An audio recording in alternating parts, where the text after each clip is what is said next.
Good evening everyone, कैसे हैं आप सभी। गुड इवनिंग एवरीवन, कैसे हैं आप सभी। सभी का स्वागत है आपके अपने RWA चैनल पर। तो आ जाएंगे सभी और आज का सेशन स्टार्ट करते हैं।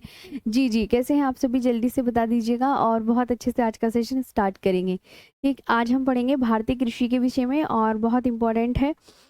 ठीक, तो जल्दी से आ जाएं। कल हमने क्रांति पढ़ ली थी ना, आधी आधी आज हम करेंगे।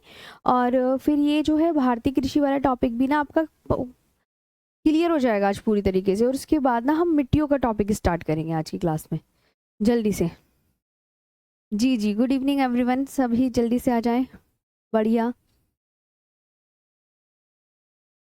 ठीक है। जी जी सभी।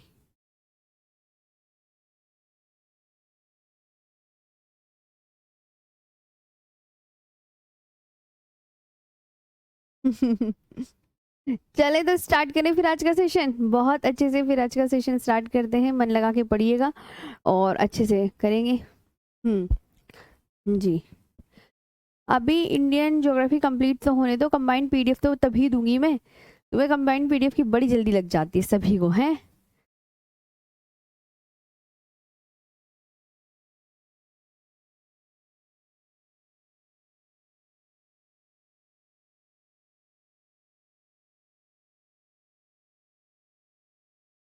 चलो,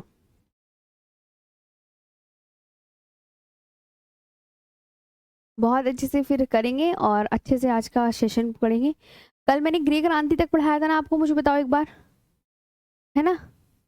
ग्रे क्रांति तक हुआ था, तो फिर उसके आगे का ही स्टार्ट करते हैं आज हम और पढ़ते हैं बहुत अच्छे से। चलो।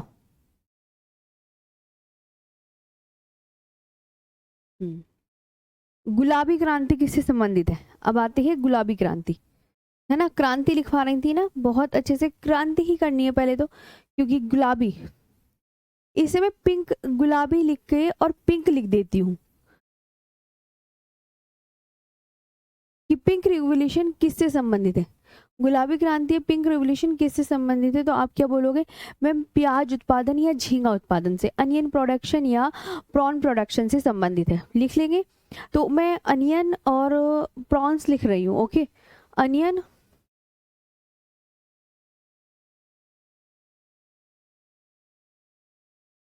प्रॉन्स, अनियन और प्रॉन उत्पादन यानी झींगा उत्पादन से। ठीक, हाँ, अनियन प्रॉन्स प्रोडक्शन लिख लेना। उत्पादन की इंग्लिश क्या होती है, सभी बच्चे ध्यान देंगे। प्रोडक्शन होती है प्याज और झींगे से।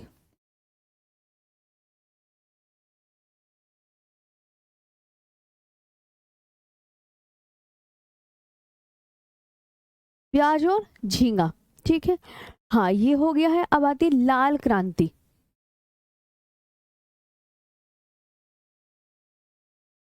लाल, रेड बताओ किससे संबंधित है। रेड रिवोल्यूशन किससे संबंधित, तो आप बोलोगे meat and tomato production. Meat and tomato, meat and tomato लिख लो।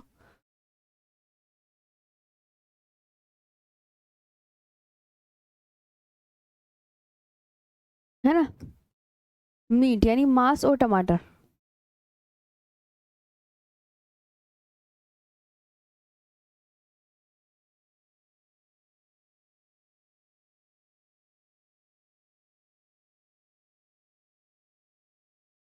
मांस और टमाटर। गोल क्रांति, गोल यानी क्या होगा, राउंड। ये किससे संबंधित है राउंड रिवोल्यूशन, तो आप क्या बोलोगे मैम, आलू उत्पादन से। किससे संबंधित है, पोटैटो प्रोडक्शन। आलू उत्पादन को इंग्लिश में क्या बोलते हैं, पोट प्रोडक्शन। ठीक है। सिल्वर फाइबर क्रांति, हाँ। अब आती है सिल्वर फाइबर क्रांति। ठीक,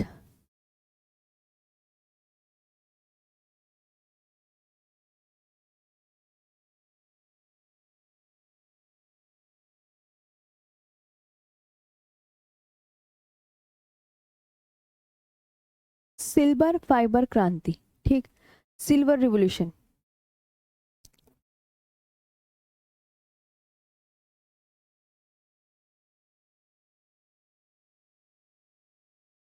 सिल्वर रिवोल्यूशन, ये पता है किससे संबंधित है? आप बोलोगे अंडा एवं कुक्कुट पालन। अंडा किससे संबंधित है? सिल्वर, कपास उत्पादन, ये तो कपास से है, कपास। और उत्पादन की मैंने इंग्लिश क्या बताई? प्रोडक्शन, ये ध्यान रखना, कॉटन।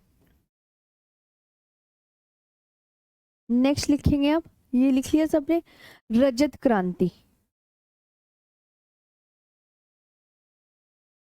रजत क्रांति तो आप लगा लेना, तो रजत को इंग्लिश में क्या बोलते हैं? सिल्वर। क्या बोलते हैं? सिल्वर। ये पता है किससे संबंधित है? अंडा एवं कुक्कुट पालन, अंडा एवं एग एंड पोल्ट्री प्रोडक्शन, ठीक है, अंडा एवं कुक्कुट पालन।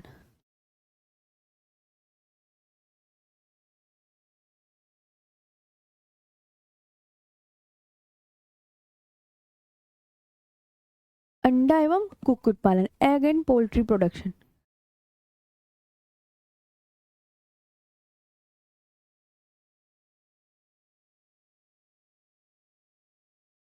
ठीक है, अब आती है श्वेत क्रांति, व्हाइट रिवोल्यूशन। श्वेत, व्हाइट बताओ।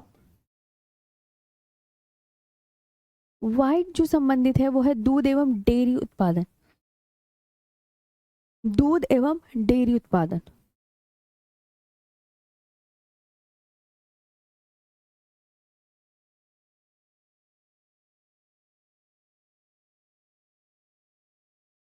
दूध एवं डेयरी, तो दूध को मिल्क एंड डेयरी प्रोडक्शन क्या बोलते हैं?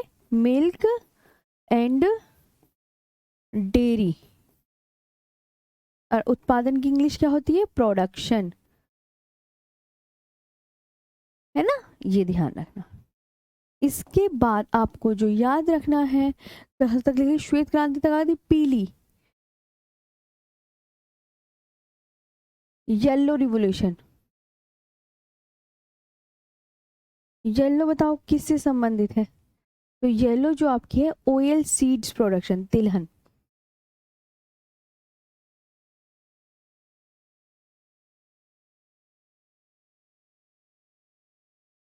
Oil seeds production. हरित स्वर्ण क्रांति,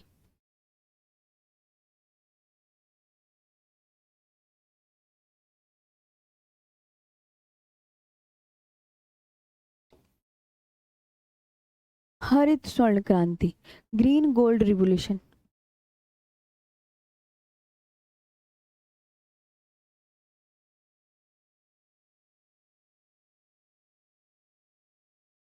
ग्रीन गोल्ड रिवोल्यूशन ये है बेम्बू से संबंधित, बांस उत्पादन से संबंधित।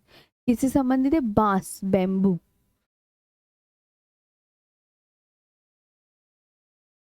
बांस। ये आपकी बांस उत्पादन से, बस इतनी ही आपकी क्रांति है, ये आपको बहुत अच्छे से याद रखनी है। जी, सारी हो गई हैं आपकी क्रांतियाँ। जी मैम, आलू को आल लिख दिए हैं आप? ओके ओके, चेक करती हूँ। ओके, आलू को मैंने आल लिख दिया, आ लिख दिया। हाँ सही कह रहे हो, आलू, पीछे पड़ गया भालू। ठीक है, सही हो गया। ठीक, आगे आते हैं नेक्स्ट पर। जी, है ना, अब इसके बारे में बात करते हैं हम, श्वेत क्रांति के विषय में, ठीक है। चलो, सा, सारी याद कर लेना। श्वेत क्रांति,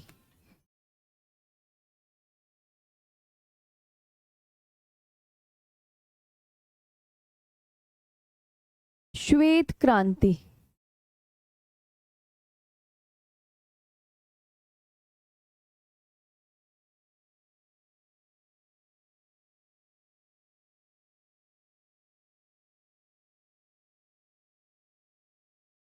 श्वेत क्रांति, व्हाइट रेवोल्यूशन, है ना। श्वेत क्रांति का संबंध किससे है? तो दूध का उत्पादन बढ़ाना, है ना, ये इसी से तो संबंधित है। व्हाइट रेवोल्यूशन जो संबंधित है, दूध का उत्पादन बढ़ाने से संबंधित है।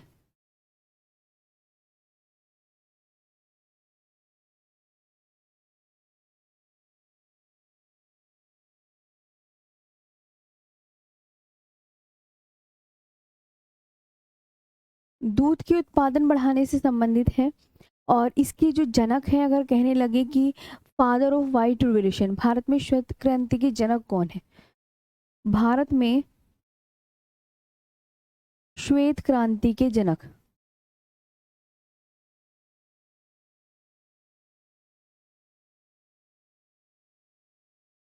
भारत में श्वेत क्रांति के जनक, फादर ऑफ वाइट रिवोल्यूशन,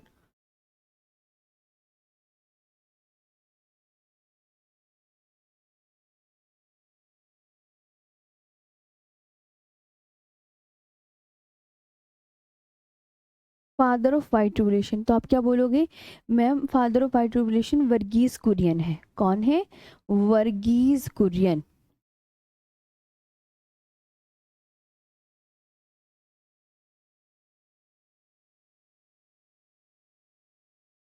कौन है? डॉक्टर वर्गीज कुरियन, है ना? कौन है? वर्गीज कुरियन। ये आपको बहुत अच्छे से याद रखना है। बोलो, बताओ। वर्गीज कुरियन, ये आपको याद रखना है, ठीक है। और ये आपको बहुत अच्छे से याद रखना है कि बस इतना ही पढ़ लो वैसे तो।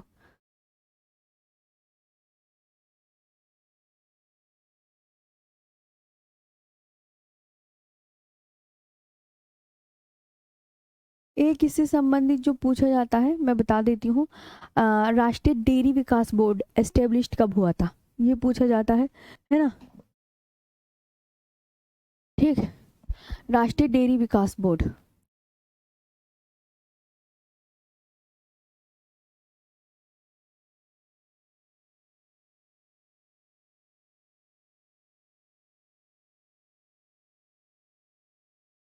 राष्ट्रीय डेयरी विकास बोर्ड की स्थापना ये कब हुई थी? आप बोलोगे 1965 में। ये कब हुई थी? 1965 में। National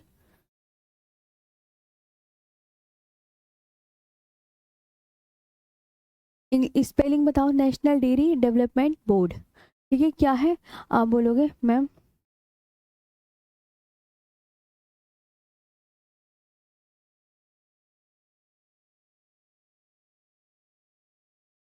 national dairy development board, ठीक। ये आपको याद रखना है। एक और याद रखना है, मैं बता दूं, राष्ट्रीय डेयरी अनुसंधान संस्थान।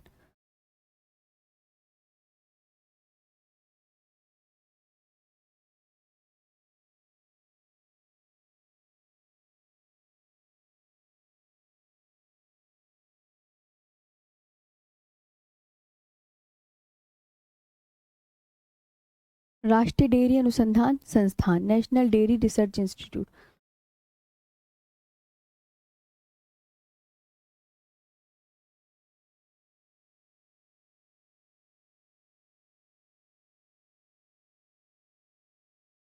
रिसर्च,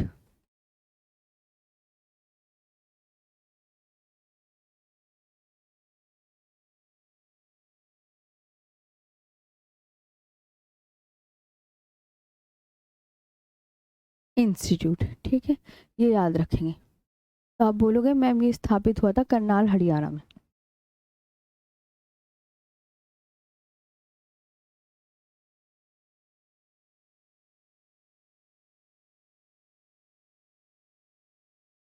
ठीक, कहाँ स्थापित होता? करनाल हरियाणा में 1923 में।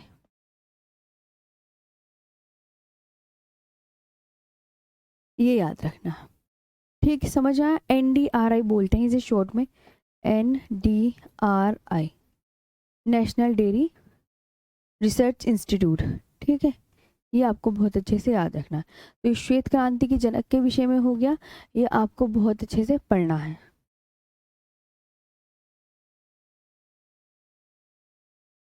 है ना? अभी मैं बताती हूँ, जैसे अगर आपसे कुछ क्वेश्चन करने लगे, है ना, तो अमूल के संस्थापक कौन है? अमूल के संस्थापक पूछा जाता है। मैं बताती हूँ, अमूल के संस्थापक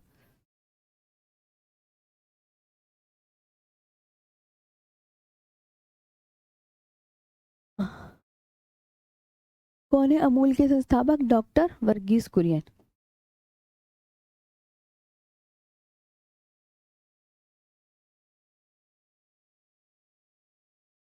डॉक्टर वर्गीस कुरियन। ठीक है, ये याद रखेंगे बस। मतलब इतना आपको पढ़ना है, याद कर लीजिएगा अच्छे से।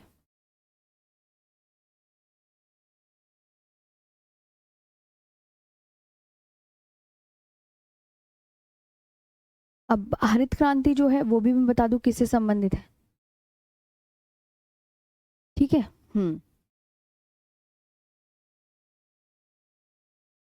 जी, हरित क्रांति।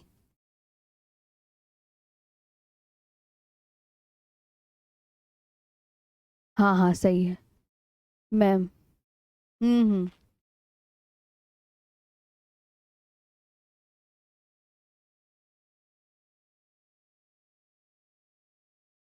अमूल के जो है ना, हाँ, आनंद गुजरात में है, सही कह रहे हो। ठीक है, चलो आगे बढ़े। ये हो गया। हाँ, अब थोड़ा सा हरित क्रांति से संबंधित और पढ़ लेते हैं, बस फिर ये हो जाएगा पूरा। हरित क्रांति।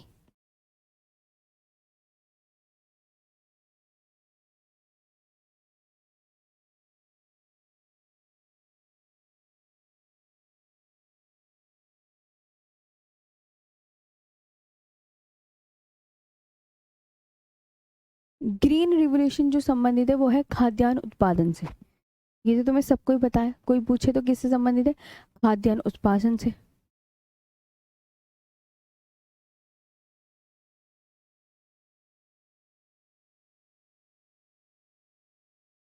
किससे संबंधित है आपसे कोई पूछे तो आप क्या बताएंगे? मैम ये उत्पादित है, मतलब खाद्यान्न उत्पादन से संबंधित है। विश्व में हरित क्रांति के जनक कौन है? अगर आपसे पूछे विश्व में हरित क्रांति, देखो अगर मैं आपको इम्पोर्टेंट शब्द बताती हूँ कि आपसे पूछा जाए कि मैम ये जो स्टार्ट कहाँ हुई थी, मैक्सिको में स्टार्ट हुई थी, है ना, हरित क्रांति जो स्टार्ट हुई थी,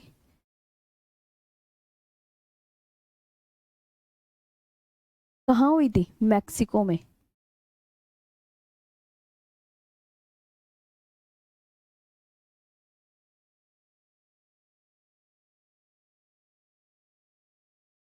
कहाँ हुई थी? मैक्सिको में हुई थी। हरित क्रांति शब्द का प्रयोग किसने किया था?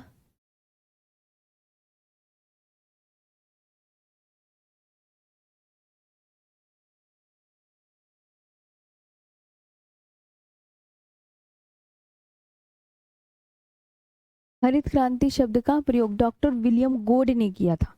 ठीक है, डॉक्टर विलियम गोड ने।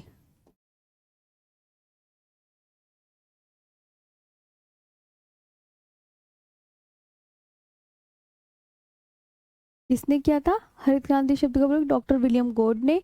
और ये याद रखेंगे, विश्व में हरित क्रांति के जनक कौन है? विश्व में हरित क्रांति के जनक।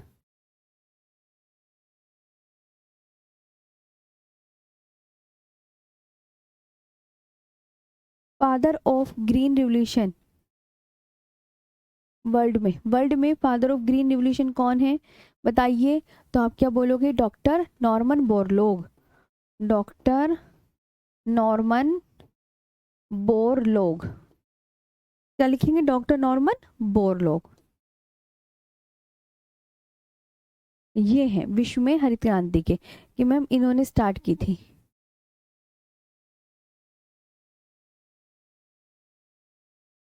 Doctor Norman Borlaug. ठीक है, ये हो गया है। अब मैं आपको बताती हूँ, इन डॉक्टर नॉर्मन बोरलोग को ना 1970 में शांति का नोबेल पुरस्कार मिल चुका है।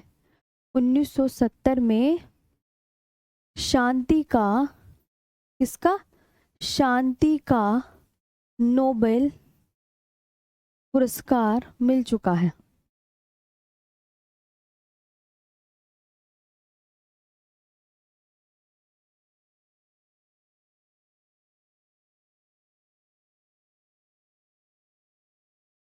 ठीक है, शांति का नोबेल पुरस्कार मिल चुका है।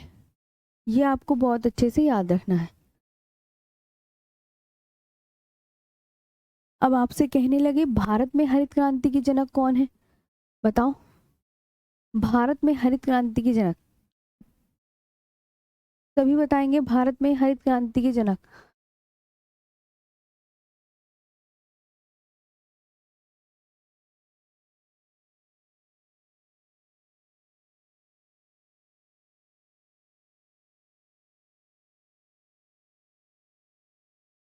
Father of green revolution in India, in India, India में कौन है father of green revolution? Doctor M S Swaminathan.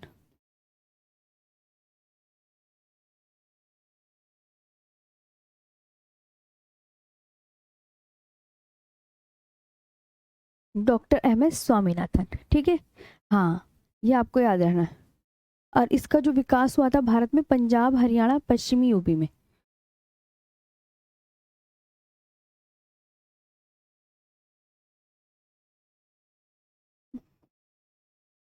वे पश्चिमी यूपी में।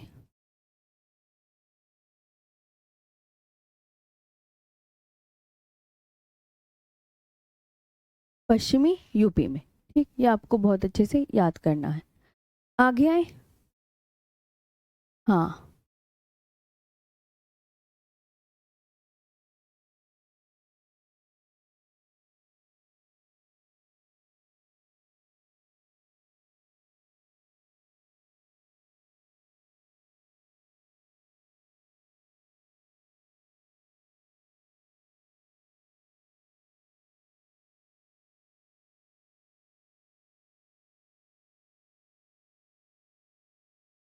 ठीक।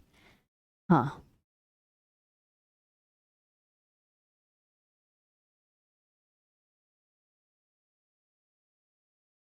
हाँ, father of green revolution in world, father of green revolution इन,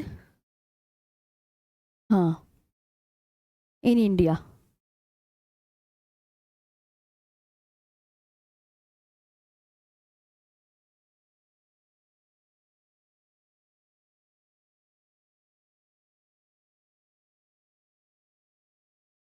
ठीक हो गया। हाँ, अब आपका ये भी सिलेबस हो गया है। एक और बता देते हैं इसमें इम्पोर्टेंट। देखो, मैं जैसे भारत में ना झूमिंग कृषि होती है, श्लेषण बर्न फार्मिंग, कि किसी स्थान की वनस्पति को काट कर या जलाकर साफ किया जाता है, फिर इसे खेती योग्य बनाई जाती है और उस पर खेती की जाती है। जब तक उसकी उर्वरा शक्ति बनी रहती है तो वहाँ पे खेती की जाती है, और जब उसकी उर्वरा शक्ति खराब हो जाती है, मतलब उसमें फसल नहीं उगाई जा सकती, तो वो क्या करते हैं, जो खेती कर रहे होते हैं वो दूसरी जगह सेम यही प्रोसेस अपनाते हैं। तो उत्तर पूर्वी राज्यों में झूमिंग कृषि को क्या कहा जाता है? तो झूम कृषि को ना अलग अलग राज्यों में ना अलग अलग नामों से जाना जाता है। हाँ, ये किए कर लो बस, अब फिर ये वाला ना पूरा चैप्टर आपका फिनिश ही हो जाएगा। दो तीन के नाम लिखवा देती हूँ बस, है ना, कि स्थानांतरित कृषि को,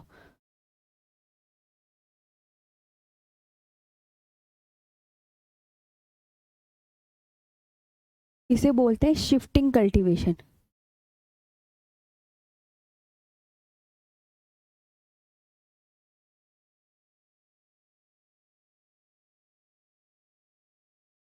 स्थानांतरित कृषि को ना अलग अलग, उसमें अलग अलग नामों से जाना जाता है स्थानांतरित कृषि को। तो क्या बोलते हैं स्थानांतरित कृषि को? आप क्या बोलेंगे मैम? स्थानांतरित कृषि को अलग अलग राज्यों में अलग अलग नामों से जाना जाता है। जैसे उत्तर पूर्वी, नॉर्थ ईस्ट स्टेट में से क्या बोलते हैं?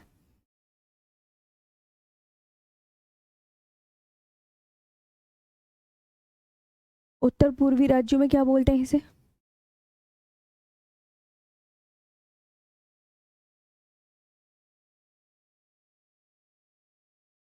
झूम, क्या बोलते हैं? झूम कृषि, झूमिंग।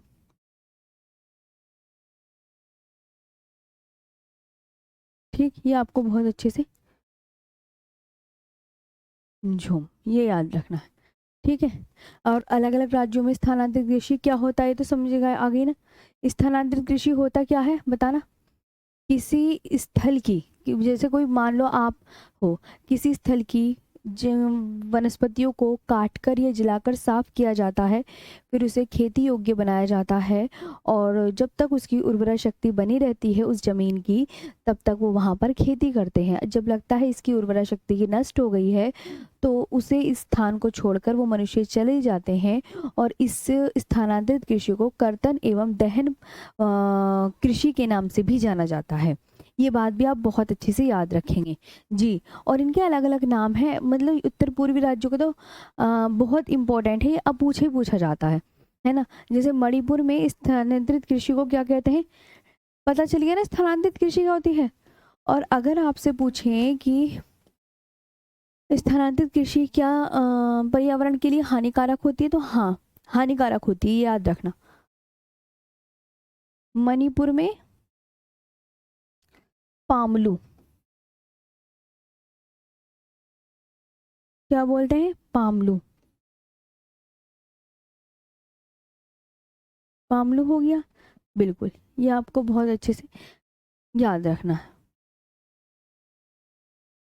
आंध्र प्रदेश में क्या बोलते हैं,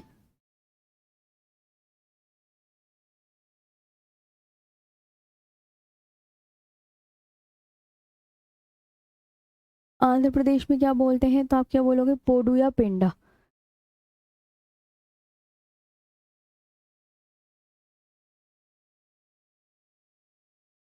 क्या बोलते हैं, पोडू या पेंडा, ठीक है।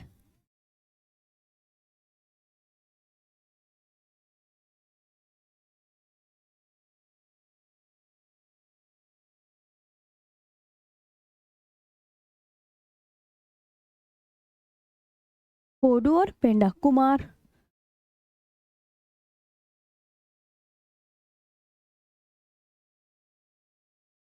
वेस्टर्न घाट, पश्चिमी घाट में,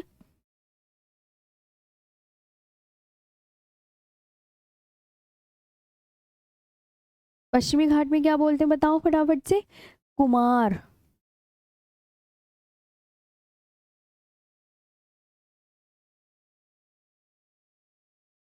कुमार, ठीक। ये आपको बहुत अच्छे से याद रखने हैं, ठीक। हाँ, ये झारखंड में कुरुवा बोलते हैं।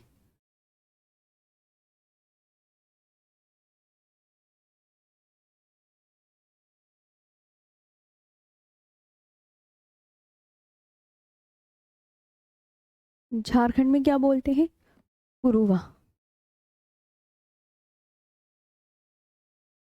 क्या बोलते हैं, कुरुवा, ठीक। हिमालय में खिल,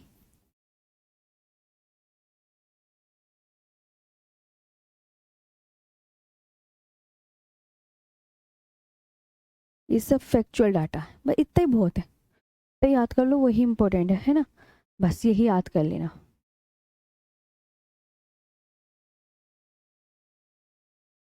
ठीक। हाँ, अब आपका नया, जी हाँ, ये आपको याद रखना, स्थानांतरित कृषि की मैंने डेफिनेशन बना बता दी है। हाँ, कि हाँ, कि किसी विशेष स्थल की वनस्पति को काट कर या जलाकर साफ करते हैं, फिर उसे खेती योग्य बनाते हैं। जब उसकी उर्वरा शक्ति नष्ट हो जाती है, तो वो सेम दूसरी जगह चले जाते हैं। ओके। हम्म, ठीक है। अब हम बात करेंगे, अब न्यू टॉपिक स्टार्ट हो गया है, ये आपका पूरा कंप्लीट हो गया है। अब हम बात करेंगे घाटियों की, नहीं, मिट्टियों की। मैंने बोला था ना आपसे मिट्टी पढ़ानी है ना मुझे। हाँ,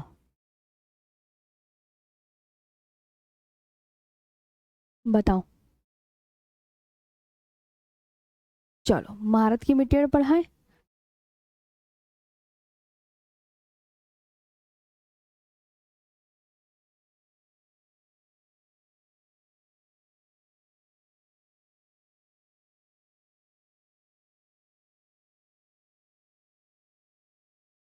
कहाँ चली गई इस समय।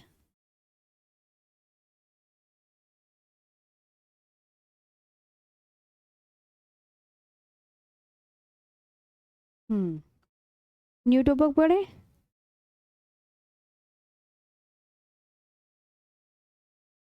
ये हो गया कंप्लीट।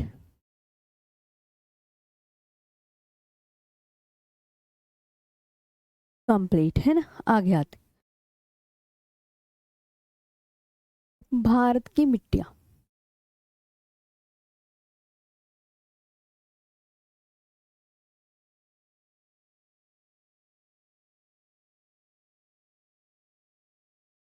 Soils of India.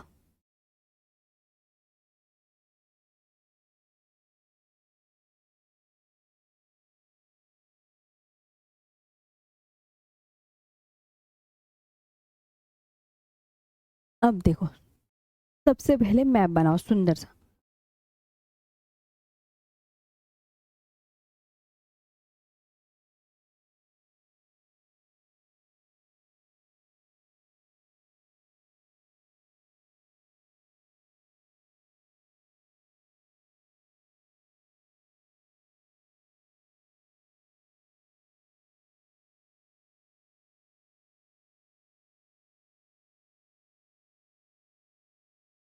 मिटाना पड़ेगा मैप, छोटा सा मैप बनाएंगे, ज्यादा बड़ा मैप नहीं बनाएंगे।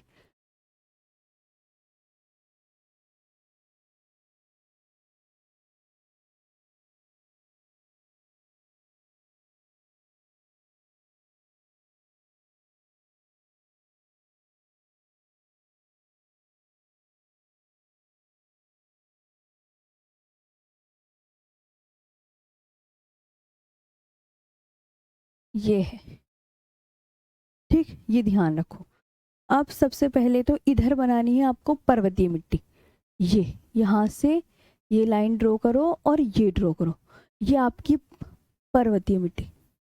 ये आपकी कौन सी मिट्टी, आप बोलेंगे पर्वतीय। ये कौन सी मिट्टी हो गई, पर्वतीय। ये कौन सी, यहाँ पे पूरे में आपको कौन सी मिट्टी मिलेगी, माउंटेन सोयल मिलेगी। कौन सी मिलेगी, माउंटेन सोयल। और यहाँ पे बात करेंगे इस जगह कौन सी मिलेगी, ये बताओ, इस जगह कौन सी मिलेगी, यहाँ पे ये, यहाँ पे ध्यान देंगे, यहाँ पे इस पूरे में मरुस्थलीय, इस वाले एरिया में कौन सी मिट्टी मिलेगी, मरुस्थलीय। कौन सी मिट्टी मिलेगी इसमें, मरुस्थलीय मिट्टी। ठीक है, मरुस्थलीय मिट्टी, ये आपको याद रखना है। और ये यहाँ पे कोने कोने ना, ये येलो कलर की जो मैं बना रही हूँ, इस वाले पोर्शन में, इस वाले पोर्शन में आपको मिलेगी लेटेराइट मिट्टी।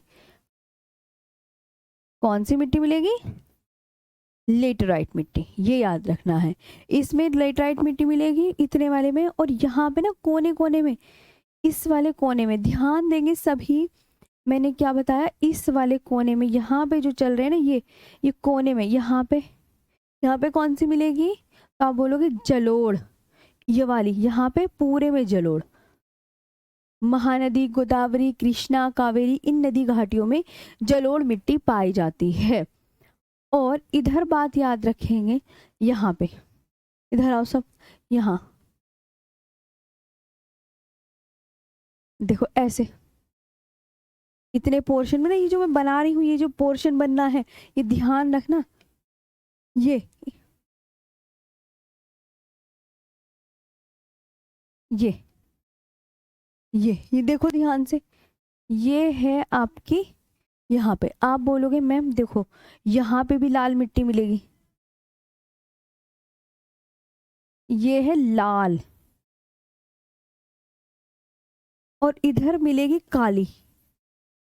और इधर पूरे में मिलेगी जलोढ़। जलोढ़। और यहाँ पे कौन सी मिलेगी, ये भी जलोढ़ मिलेगी, ये भी जलोढ़, ये भी जलोढ़ मिलेगी। और यहाँ मिलेगी लाल, इस जगह मिलेगी लाल, ये मिलेगी लाल। आ गई बात समझ में।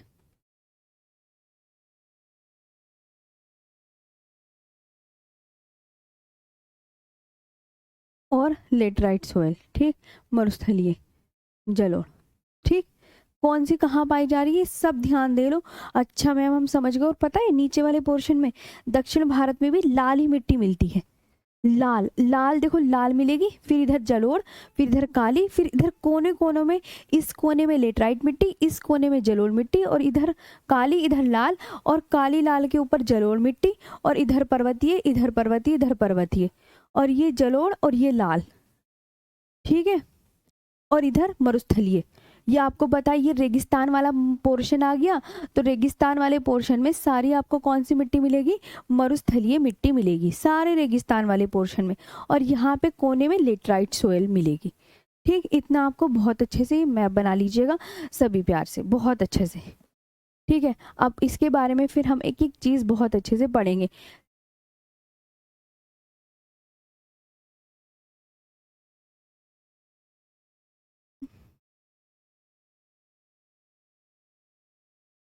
हाँ, नहीं नहीं, झूम खेती की डेफिनेशन शक्ति भाई यही होगी जी।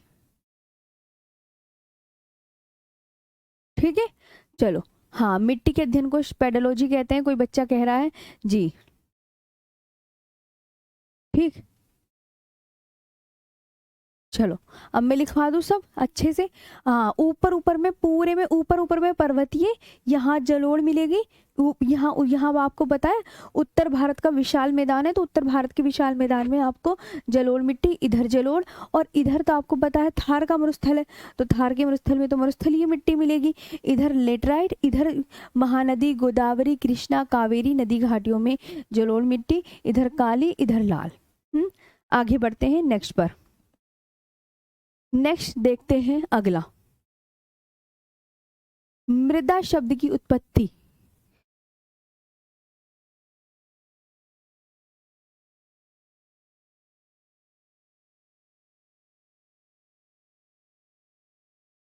लेटिन भाषा के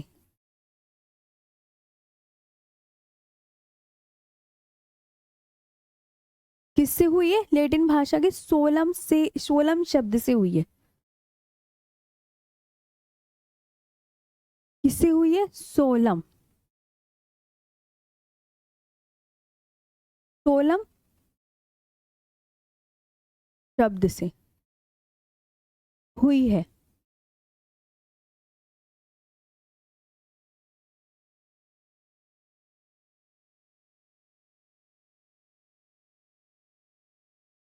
जिसका अर्थ क्या है, जिसका अर्थ फर्श या फ्लोर।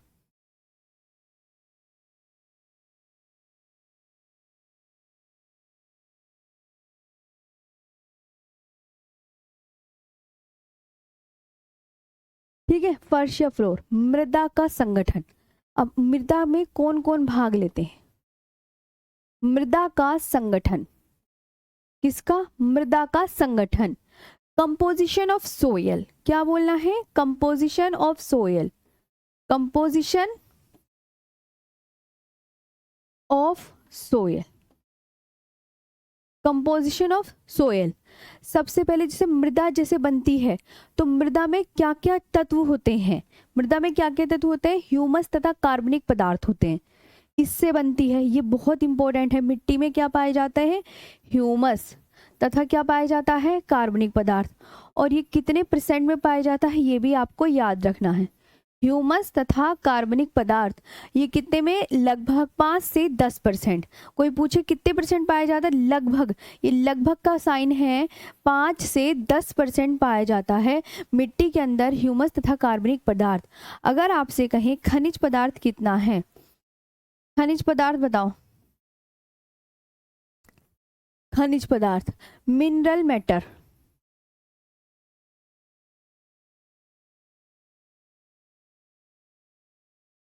मिनरल मैटर कितने, लगभग 40 से 45%, 40 से 45%। ये आपको याद रखना है। मृदा जल,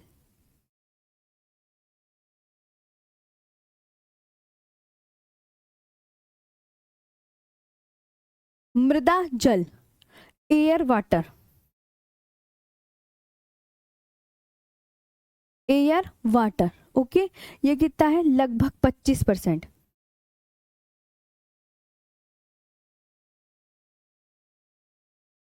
लगभग मृदा वायु,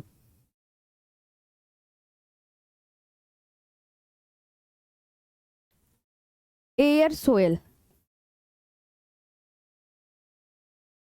एयर सोयल ये कितना है, लगभग 25%, लगभग 25%। ठीक, ये आपको बहुत अच्छे से याद रखनी है कि मैम अच्छा मृदा जो है ना, जब मृदा बनती है ना तो मृदा में ह्यूमस तथा कार्बनिक पदार्थ से बनेगी। खनिज पदार्थ इसमें कितने रहेगा ये याद रखना है कि इतना रहेगा, लगभग 40 से 45%। मृदा जल क्या कितना रहेगा, एयर वाटर, यानी लगभग 25%। मृदा वायु इतना रहेगा, लगभग 25%। और मृदा अभिक्रिया किस में नापी जाती है बताओ, कोई आपसे पूछने लगे तो ये भी इम्पोर्टेंट है, ये सब आपको याद करना है। इसके बाद आपसे पूछेंगे मृदा अभिक्रिया किस में नापी जाती है, सोयल रिएक्शन, मृदा अभिक्रिया। तो हमेशा आप एक बात याद रखेंगे, मृदा अभिक्रिया पीएच में, मृदा अभिक्रिया किस में नापी जाती है, पीएच में नापी जाती है।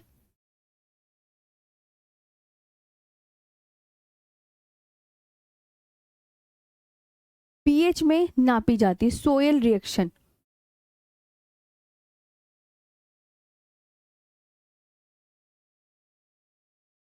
Soil reaction.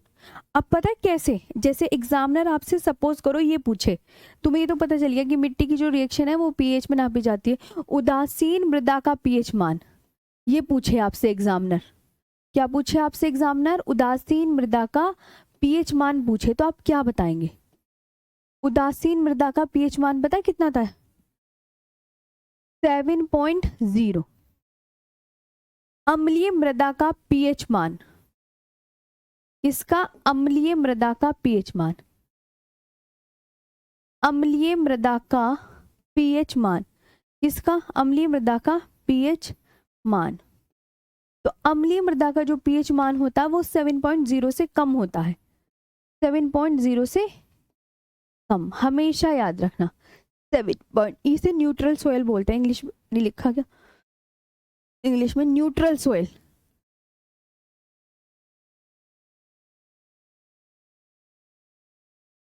ये न्यूट्रल सोयल है ना, और ये नीचे वाला एसिडिक सोयल।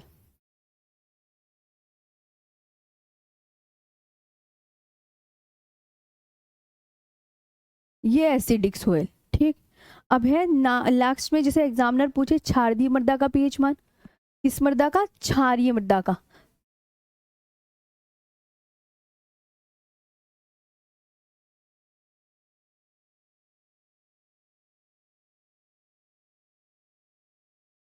क्षारीय मृदा का पीएच मान 7.0 से ज्यादा, कितना होता है, 7.0 से ज्यादा।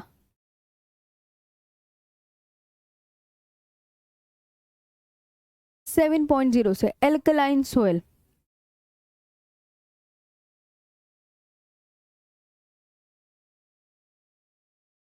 Alkaline soil. पौधों की वृद्धि किस पीएच मान में होती है,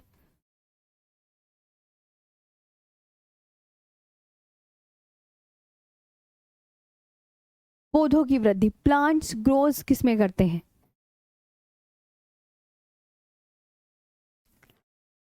पता है प्लांट्स किस पीएच मान में, 6.0 से 7.5 के मध्य, प्लांट्स जो है 7.5 पीएच मान के मध्य।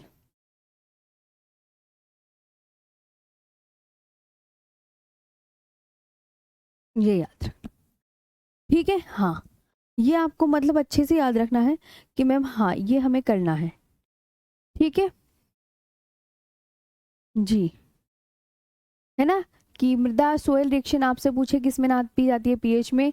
अगर आपसे पूछे न्यूट्रल सोयल का जो पीएच मान है वो कितना होता है, 7.0 आयुष, ठीक है। और एसिडिक सोयल का जो पीएच मान होता है वो 7.0 से कम होता है। और जो क्षारीय मृदा का पीएच मान होता है वो 7.0 से ज़्यादा होता है, ठीक। हाँ, और पौधों की वृद्धि, प्लांट्स ग्रो करते हैं 6.0 से 7.5 पीएच मान के मध्य जो है वो ग्रो करते हैं। ये आपको बहुत अच्छे से याद रखना है। सबसे इंपॉर्टेंट बात, मिट्टी के अध्ययन को क्या कहते हैं। अब ये बताओ, मिट्टी के अध्ययन को एग्जामिनर पूछेगा, मिट्टी के अध्ययन को, जैसे झीलों के अध्ययन को क्या कहते हैं, लिम्नोलॉजी, झीलों के अध्ययन को। स्टडी ऑफ सोयल,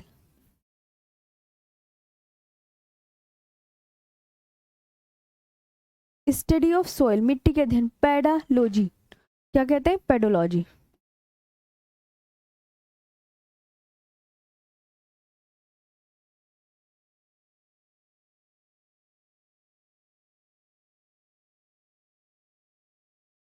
मिट्टी के अध्ययन को।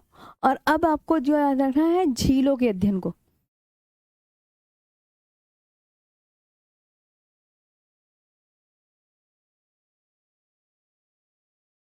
झीलों के अध्ययन को यानी क्या, झीलों के अध्ययन को क्या बोलेंगे, तो आप क्या बोलोगे ma'am, study of lakes.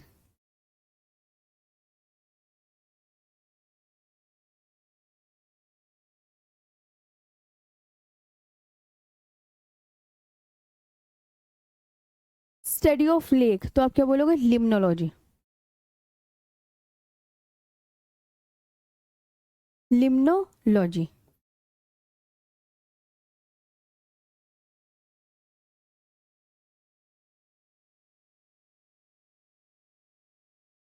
Limnology,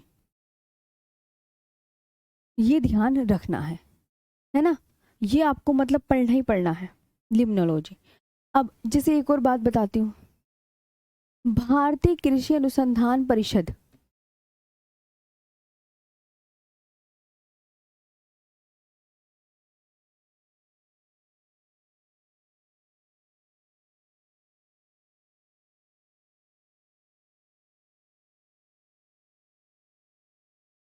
इसकी फुल फॉर्म यानी ICAR, Indian council of agriculture research बोलते हैं, ICAR, इकार, है ना।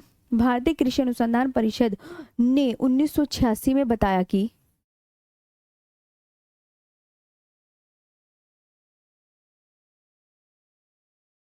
1986 में बताया कि कि भारत में 8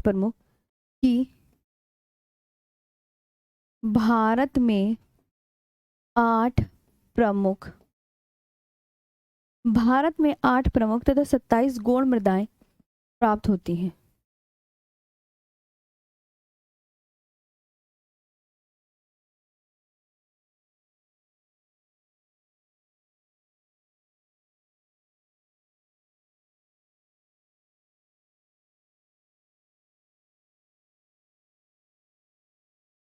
सत्ताईस गौण मृदाएं प्राप्त होती हैं।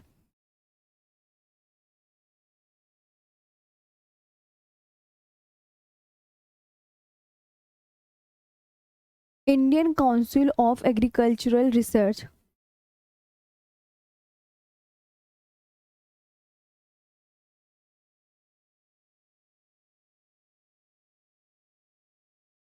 Indian Council of Agricultural Research was told that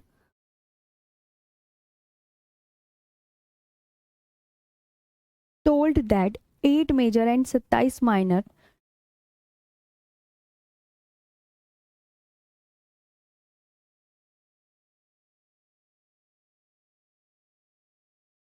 and 27 minor soils are found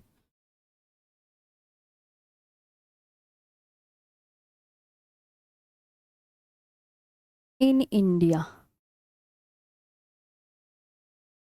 ये याद रखना है, ठीक है।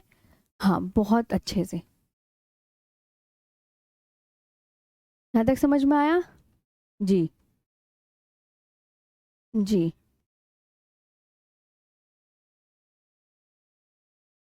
ठीक है। हाँ,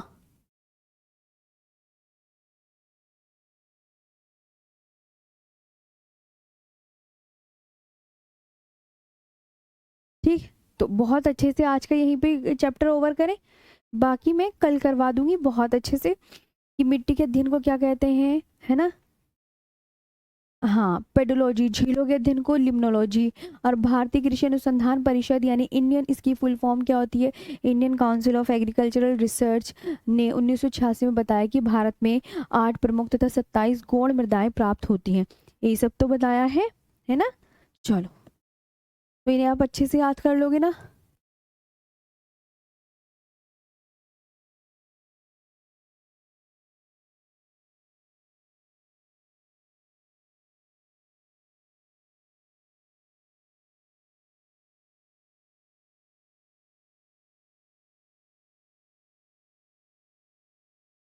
ओह!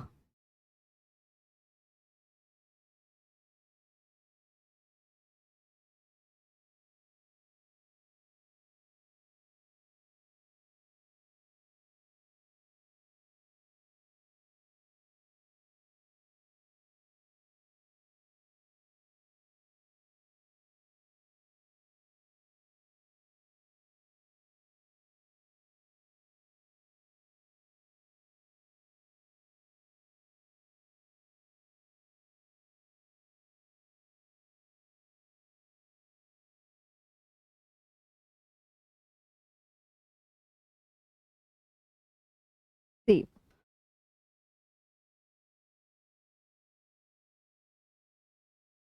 ठीक है? हाँ, और आगे कल हम बहुत अच्छी-अच्छी सारी मिट्टियाँ पढ़ेंगे, वो मैं कल बताती हूँ। तो आज के लिए इतना ही, कल फिर मिलेंगे। Thank you so much. हाँ, वो कल बताऊँगी ना मिट्टी कितने प्रकार की होती है।